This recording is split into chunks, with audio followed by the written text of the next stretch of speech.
Hello and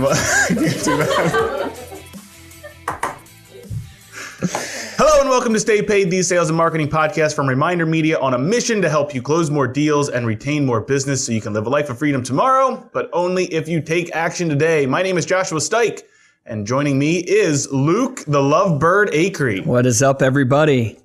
I'm feeling a little intimate today, this Valentine's Day podcast. Let's Valentine's get it Day, on. everybody. Valentine's Day is Thursday this week. So we are doing a special podcast talking about how sales is like dating. Luke, question for you. Yes. How did the phone propose to his girlfriend on Valentine's Day?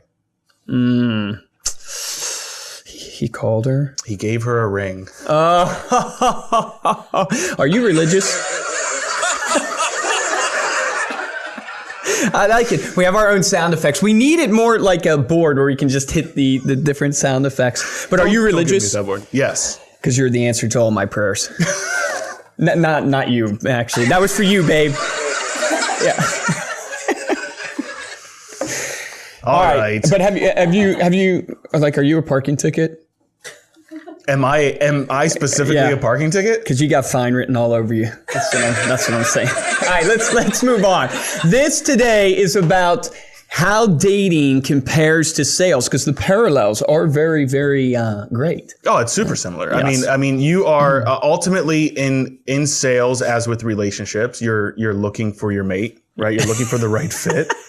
When I call every day, when I'm cold calling, I'm looking for that mate. I'm looking for my mate when I'm prospecting. If you think about it from the standpoint of you're looking for a certain type, you're looking for someone that meshes with you. Same thing in sales. We talk about it all the time. Looking for your niche, finding the people that work who's well your target with you, audience that are going to get along and have a good experience with. You know, you're doing the exact same thing as if you were dating. We talked about pickup lines a little bit in the beginning there, but there's a whole topic there that we can go. If you guys just want to amuse yourself, ice. Go to Google and just Google top pickup lines. There's hundreds of them. I was just reading through them. They're amazing. So if you guys want to amuse yourself, if that's the action item from this podcast, go get pickup lines. I will tell you, we did, I guess I should say, a webinar on rapport building. And rapport building has a lot to do with, the idea of striking a conversation with somebody, getting them to have a connection with you. The idea of rapport is this harmonious relationship that you're trying to do. And with dating, a lot of times when we're training salespeople, I shouldn't say this, but we don't do this anymore. But back when we were smaller, and HR, we didn't understand HR, and we didn't understand those things.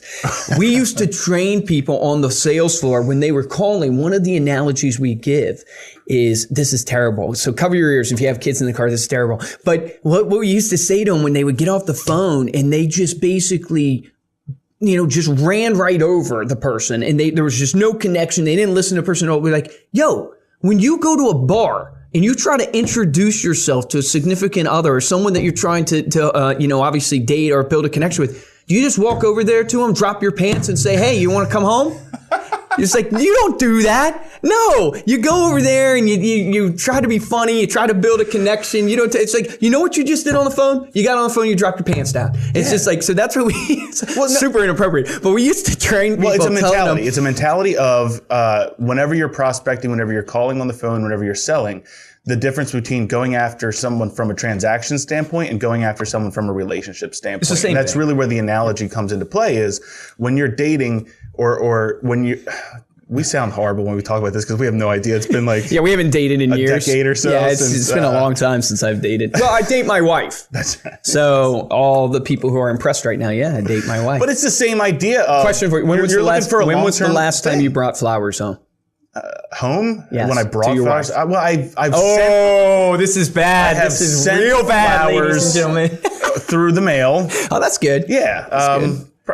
Megan's probably listening to this going, what are you talking about? You haven't brought flowers home in months. But I'm going to make myself feel, today's the day. I hope she's not watching on my Instagram live. I am actually, I'm extreme cheeseball romantic. So I was one of those people that proposed to my wife on Valentine's Day. Did you really? Yeah. I did not know that. Collective groan from everybody. I took my wife back to the first place we ever talked. Our engagement anniversary is coming up. I think 16 years. Dang, dude. Yeah. Wow, man. Congrats. Thank you. So what has helped you keep that 16-year relationship? Because I'm wondering if we can pull a parallel out of there for our people who are not only prospecting, but more importantly have clients. Because I think dating is like sales, and a marriage is kind of like when you have your client and you got to keep your client. So what is one piece of advice you would give to all the lovebirds out there that want to make it 16 years, Josh? And this better be good. Oh my gosh, that's impossible, man. No, I mean, look, communication is key. You have to communicate, and this all applies in your business and in any relationship. People have to know what's going on in your life. They have to know where you stand and what you're thinking, and that open communication is encouraged and offered, right? I mean, you have to put your thoughts and be transparent with your prospects, with your significant other, in order for them to open up and do the same for you. So I think that obviously has to carry on. You have to nurture the relationship. You have to do the things like you got to send the flowers. Even though they die in 3 days, and you look at them and be like, why did I just spend $80 on something that died? Ooh, you're buying expensive flowers, $80. I feel cheap now.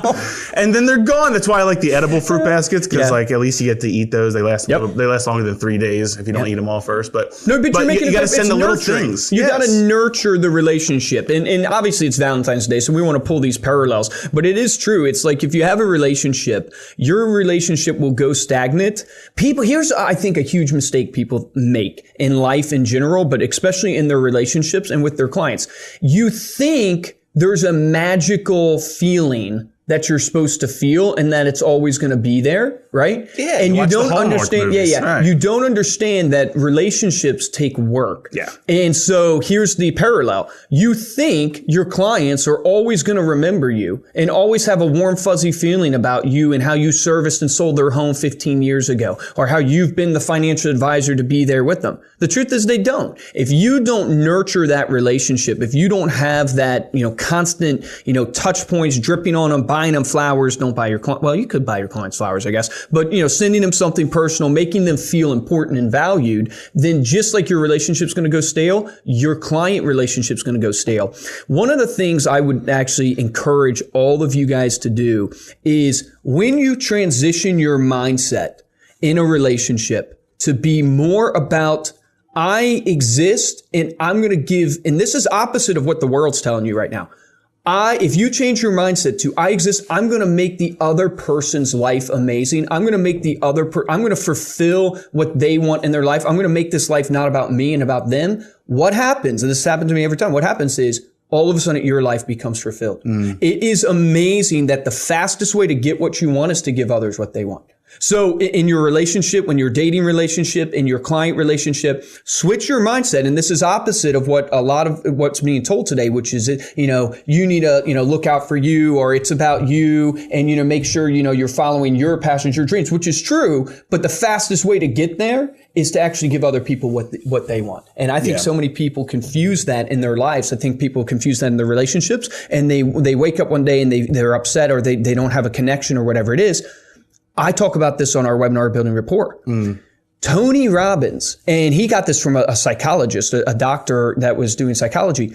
He tells people with their relationships, have you tried to breathe at the same level as your significant other when you're communicating with them, or when you're, and I know this is kind of intimate, but it's Valentine's Day podcast, so I don't care. But, when you are with your significant other, he talks about breathing at the same pace. And literally matching and building that mirroring and that kind of, mirror and matching to make them feel that connection. And he says that's the one tip he gives people. Where it changes their whole relationship. Just trying to breathe at the other person's pace, which is very, very interesting. And I'm not a psychiatrist or a psychologist. It puts you in their shoes. It puts you in their mindset. It empathizes with them. All things you're at their level. You have a better clarity of what their needs are and how you can, help them from a... Why is your relationship failing? You have no connection. Right. Why is your client, your business failing? You have no connection with your clients. You have to nurture your clients and you have to build a connection. How do you build a connection? Well, it goes back to this first point you talked about when you're trying to, obviously build a relationship. Yeah. You're trying to find your type. Well, how you actually build a connection with somebody is understanding who the person is that you're connecting with and communicating with them to use your tip that you give people for 16 years of marriage, communicating with them in a way where they have value and they feel heard. And that only comes from you understanding who that client is that you're actually trying to target, who that person is that you're trying to target, that target audience. Yeah. And what do you do when you're looking, when you meet someone, you're like, oh, maybe I'll date this person. I know I watch shows where people date. You go, hey, how much does a polar bear weigh? Enough to crack the ice. Ba-da! I do like that sound effect. I'm not going to lie. You made me lose my train of thought. I do that often to Josh. Well, let's talk. So we're talking about dating. We're talking about relationships, right? Yeah. And we're trying to find the parallels here between your dating relationships and going after your prospects. Mm-hmm. One of the things that pops to my mind is, and I've been dated for years because I'm married to the love of my life. And I'm not just saying that, I truly am. But I've been a wingman for people. And my wife doesn't mind me being the wingman. So I'm always the wingman that has to go in and break the ice. Here's what I'll say is dating is like sales. It's a numbers game. It's a numbers game. I consider myself to be okay, like decently smooth. Yeah. And it is a numbers game. You go up, introduce yourself, reject it, go up, introduce yourself, reject it. Yeah. And you just got to keep going and introducing yourself, using those corny lines. And eventually you're going to find somebody that's open to having a conversation with you. Yeah, that might not be the one that turns into a client, but you might get a conversation. It's the same in sales. Yeah. Is you have to play the numbers game, and you're never going to meet anybody. You're never going to find the love of your life. Like I hate the people who are waiting for the love of their life to come. You're never going to get out there and find them. Meaning, like, you're going to have to get out there and actually, you have to face the fear of rejection. And there's an acronym that says fear. I think it's like face everything, and I can't remember what the R stands for. Edit that part out, Mark. Yeah, edit that part out. But no, you didn't have enough Starbucks this morning. But going back to what you're talking about in terms of meeting someone for the first time, what I was going to say is, if you meet someone and you're interested in them and you want to continue pursuing that relationship, you're going to do a little bit of research, right? Mm-hmm. You're going to look them up on Facebook. You're going to look them up on Instagram. You're going to see what they're interested in. You're going to see what their life's about. That's like stalking. I thought you were going to say you're going to ask them questions like, hey, what do you do for a living? No, of course you are. I just watched a movie where this happened. Josh is like, you're going to Instagram them. You're going to link. And you're it's going to see their LinkedIn. You're going to Google them. Salespeople it's true. is do your research. Yeah, it's true. If you have a prospect and this looks like it's going to go somewhere, I mean, you just went through a process with Grant Cardone. Oh, dude, that guy was amazing. Their sales team and the messages that they were sending you and they finding your content. They sent me a pizza. I mean, it was crazy. Well, they found the content that you're producing. Yep. They're making comments about the content. Yep. I've had people prospect me before. It's like, I heard what you said on the latest Above the Noise, and I think this would work perfect for you. Yep. Using that information to your advantage, you have to do the research and put the time in there to show someone that you understand where they're coming from. And that's kind of the new way of dating in a way, or connecting. No, swipe right is the new. Swipe right. No, right? Am I saying that right? Swipe right. I actually missed out on all the apps. It was after my time of dating, which is surprising because I'm young. But one of the things I would say is you struggle is, so you have to go meet somebody, right? And you do your research, and that gives you what? Talking points. Yeah. So how do you, one of the most awkward things is you break the ice, and then you're there and you have maybe you're out to dinner or you have a drink with somebody. It's the same for a prospect. You break the ice and but how do you get them talking? How do you build a relationship with them? There's this great method called the Ford method, which is family, occupation, recreation, and dreams. If you want to get people talking about themselves and you want to learn and build a connection with anybody, just get them talking in one of those 4 pillars, because everybody has family, everybody has an occupation usually, and everybody has recreation and dreams. And if you get people talking in that type of, I guess in those type of pillars, then you're going to have a conversation with them that will enable you to build a relationship with them and ultimately, hopefully long term, get you the love of your life, like Josh for 16 years. So let's talk about the dreaded being stood up on a date, right? You mean when they ghost you? Yes. Being ghosted. We used to call it being stood up. Is it called being ghosted today? I think, in sales, it's ghosting. Like you ghost somebody in sales. What happens? Ariel's like, it's kind of sort of ghosting. She's like our education over there. So what do you do? I mean, in the situation where you have an appointment set up with someone, you think it's a hot prospect, you're all excited, you got ready, put your new cologne on for them, right? And then they don't pick up the phone, they don't show up for the appointment. You got your new script in sales, you got your new cologne in dating. No. How do you handle that? How do you handle that kind of? Well, if you're like me, you go home and cry. You go, oh, I got stood up. No, I mean, this is maybe where the parallel, it is true. I mean, if you're Grant Cardone, he talks about how he prospected his wife, Elena, and he called her like, he talks about it, how she told that is the sales mentality. She told him he right was there. too short. She told him that, obviously not my type, everything like that. And he just, consistency, Objections. persistence, and finally broke the ice with her. So he would claim, you want to be, consistent and persistent. But I mean, if someone ghosts you, I mean, ultimately, I just say move on. Like when a salesperson ghosts you. Comes back to the numbers game. So, well, here's the thing. Okay. If you've had a actual relationship with the person, like in sales, if this is a good prospect for you and you believe it's worth it, if they ghosted you, you have to be creative. So you have to overcome the ghosting with becoming creative and how you're going to reach out to them. I.e. that guy from Gong.io, Adam, that sent me I have ghosted him for a long time. Yeah. And that didn't respond to his emails, all those things. And he sends me a whole case of Monster Energy drink. So he became creative, which sparked my emotion, which made I have to give this guy time. He triggered the reciprocity effect. Yeah. Right, correct. So trigger the reciprocity effect in that person you want to date. Yep. Meaning you got to become creative. But in the other type of ghosting where you don't really just move on. Just don't let it.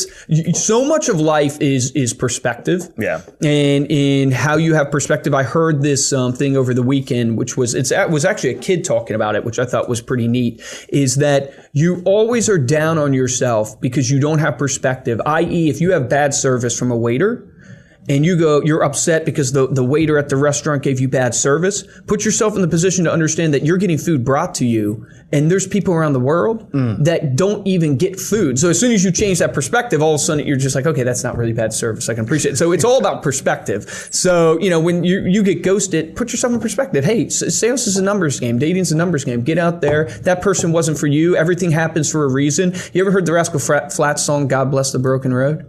Well, there you go. Not by the title. We should make a sales spoof of God Bless the Broken Road, meaning like all these past ghosting of sales prospects led me straight to you, Josh. Led me straight to you for this beautiful relationship we're going to have here at Reminder Media. But the point being is you got to move on and you got to understand that everything that's happening to you in your life happens for a reason, and that sounds corny and cliche. It's how you respond to that. A lot of times I even hear people talking, like I was at a get-together last night with a bunch of guys, and they were talking about this one guy didn't pass the boards. And they were sharing with them that, right now it's the end of the world because you didn't pass this one exam on the boards.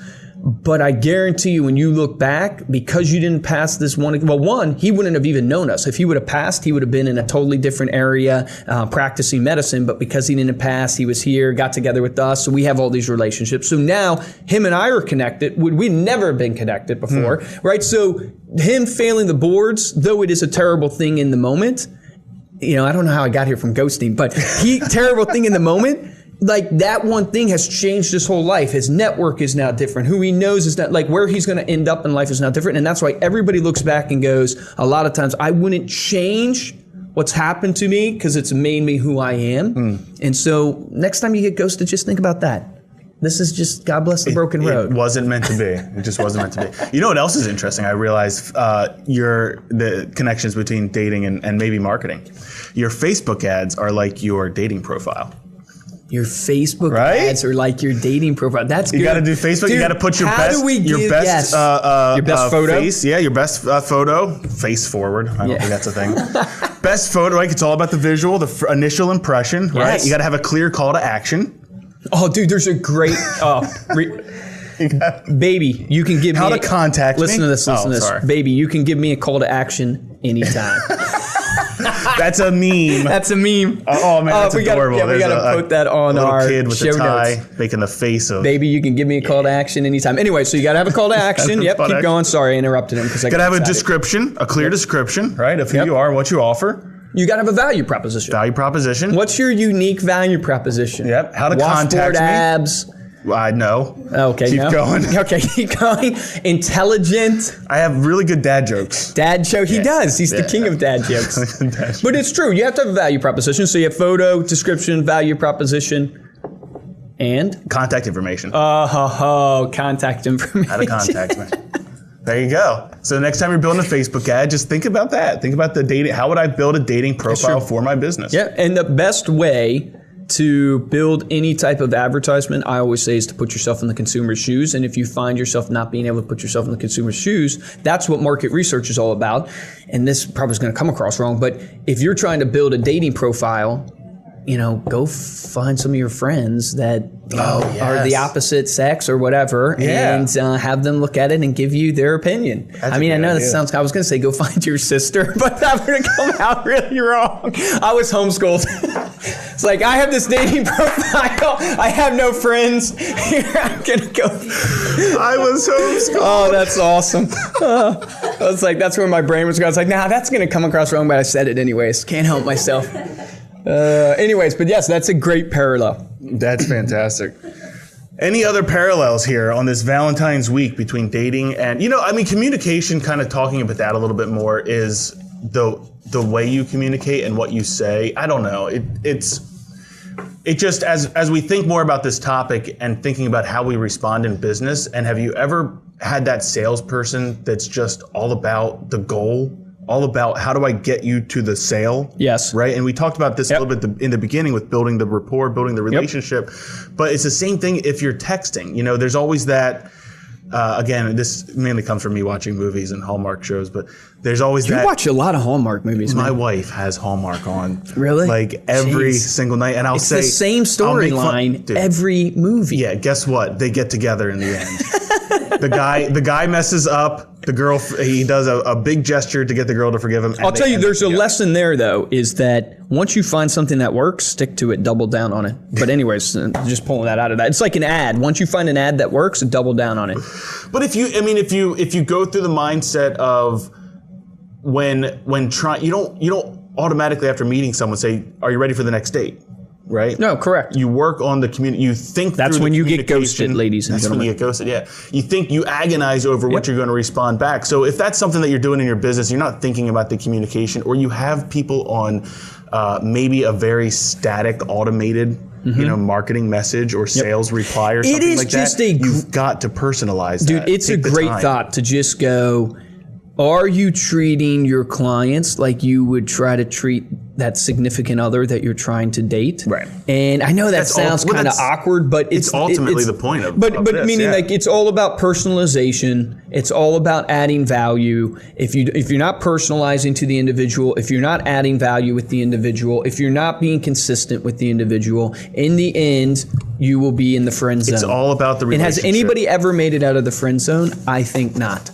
I think not. I was friends with my wife before. Okay, Josh made... Dude. I had to hit the laugh on that. Jeez. You know what I would... I can't turn it off. Luke doesn't know how to use iPhones. It's sensitive to your fingerprint. He's an Android guy. I think there's some very good parallels that you can take out of your dating, and all for the sake of fun, just doing this special podcast on Valentine's Day to show you the parallels. But I think what's most important is that you have to get into a state of rapport with somebody. You have to have a connection. Rapport is all about having a connection. If you don't have a connection in your relationship with your significant other, that is why you're having turmoil right now. It's because you don't feel connected. And connected is not just a magical feeling. It drives me freaking nuts. Connection takes effort. Yeah. And so in your relationships, if you're unhappy in your relationship right now, it takes effort to be connected. It takes effort to be connected with your clients. And you want to get into a state of a harmonious relationship and a connection with somebody, because ultimately out of that connection, you have the chance to trigger the reciprocity effect, which is what life is all about. Is I do something nice for you, you do something nice for me, and we get fulfillment out of helping each other. Beautifully said. Thank you. Yes, I will go on that date with you now. Oh my gosh. So there you have it. Thank you so much for listening. Stay Paid Pals have just become... Stay Paid Pals. If you liked what you heard here on Stay Paid, please go on iTunes, give us a 5-star rating. Make sure to leave a comment. You can also find our podcast in video on youtube.com/ReminderMedia. Make sure to tell someone else about the podcast today. If you'd like to get hold of me or Luke, please email us at podcast@ReminderMedia.com, or you can find us on Instagram or LinkedIn. And of course, you can check out Reminder Media on social media. We are at Reminder Media on Facebook, Instagram, Twitter, LinkedIn, Pinterest. We don't mind if you stalk us a little bit. Yes, please do. For this episode of Stay Paid, I'm Joshua Stike. And I'm Luke Acree. Guys, I'm going to close with this. I think a really easy action item for all of you is most of you probably listening to this have a significant other. Do something nice for that significant other this week.